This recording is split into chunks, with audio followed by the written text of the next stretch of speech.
There are a ton of surfers out.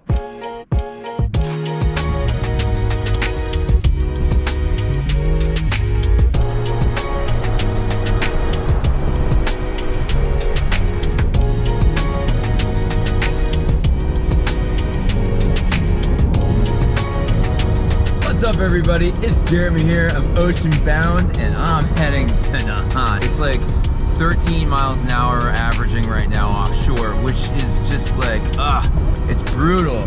But I do have a 5 meter, I do have a 7 meter, and I figure if I can get up on anything, I'll be able to get up on the waves. Like as I'm going out, I can kind of like really like use the wave to kind of get up on foil, and hopefully if I can do that, it should be good.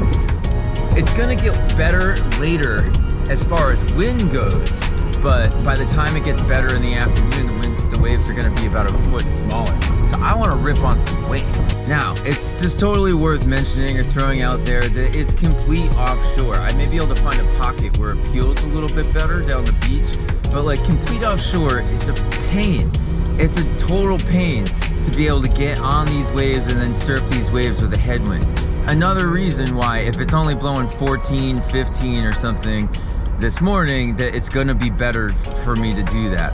Like I said, I just wanna carve waves. Honestly, I wanna be on the 680. I just don't think that that's a good play with the amount of wind that there is. That 880 is just gonna get me up. So it'll just be a good day to put all of that to the test. And I just hope to God that the wind is like 14.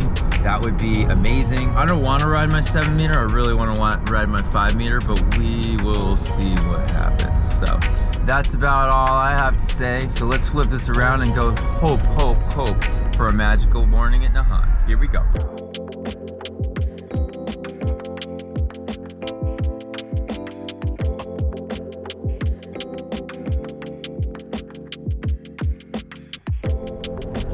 So what I'm seeing, this flag up here looks sick. It's great. I know it's coming up the bluff, but this is like kind of game on for me. That's a good flag. That's a good flag. I'm gonna stop here, check it out.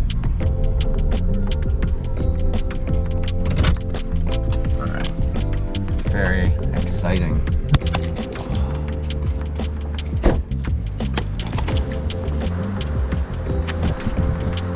Doesn't feel like a ton of wind right here. I can tell surfers are having a problem.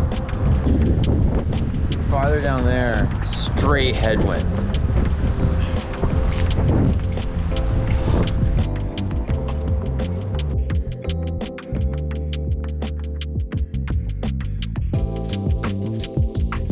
So, I have this new Kaohi leash. It's for downwinding. So it's got this coil, and then you've got this rope.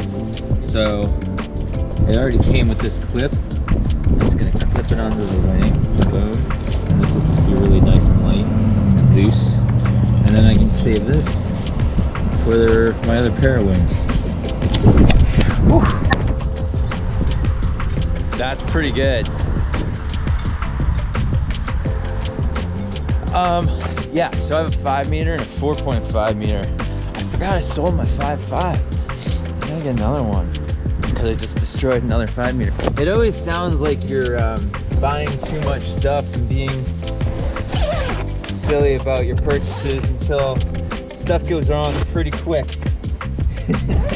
And I go from having a 5.5, a 5 and a 5 to just having a 5. So it happens. Oh, I'm so stoked.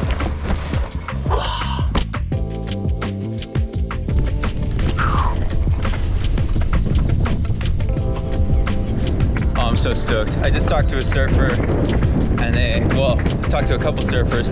They're like, the headwind's picking up. That's a good thing. They're all like, that's good for you. It is good, but the headwind is also hard. Another surfer said that like there's some really good waves out there. So I'm stoked. So stoked. The headwind's a total X factor. So we'll see. But yeah, riding the 880 because it's got a little more like grab on waves, but I know it can still maneuver. And the dart.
Yes! Stoked! A classic wave day with offshore winds at Nahant. I've said it before, and I'll say it again. Offshore winds make some really pretty, fun waves to surf, but you gotta work for it. These waves were fast, and the headwind was just kind of like right in your face, trying to slow you down. So many ways you had to pump to kind of stay on them, and as the waves started to stand, once or if they got steep enough, you could carve on them. And because you could kind of maintain your speed from carving, you know, harnessing the vert of the wave, I love this situation because you can get the foil to ride the contours of the wave naturally just by going rail to rail or by going heel to toe. The foil wants to follow the natural shape of the waves, and they're just like these such perfect quarter pipes that are just like moving forward. It's just awesome. So in 3 hours I easily rode like over 60 waves, and my wing buds Chuck and Mark and Emmett, they were shredding. Emmett was ditching his wing and foiling all of the way in, you know, which is super cool to watch, but I'm still not really inspired to do the same thing, at least not in these conditions. I give him props for trying. He said it was just kind of harder than he thought, and I was hesitant to go this early in the morning because the wind was forecasted to be better later, but in my opinion we got the best of the day because, you know, they started out a little over waist height and the waves just got smaller as the day went on and as the wind increased, so staying on smaller waves just got more challenging. And worth noting, me and Spencer went out and we tried our pair of wings for a little just for shits and giggles, but you live and you learn, and pair wing wave riding offshore winds is just super hard and I'd say totally pointless. I remember saying when we were going out, like, I just had such an awesome morning, why would I punish myself by taking this pair of wing out? But I don't know, we just had to try, you know, it sucks, not worth doing again. So thanks so much for watching, everyone. I really appreciate it. If you want to see some more of my videos, please consider clicking that subscribe button. Drop me a comment, tell me about your most recent conditions and what your wing sesh was like. I love hearing from you all. It really just gives me inspiration to read and answer comments. And with that, I hope all of you are doing well out there. I'll see you soon on the flip, and I wish you all an awesome day. Later.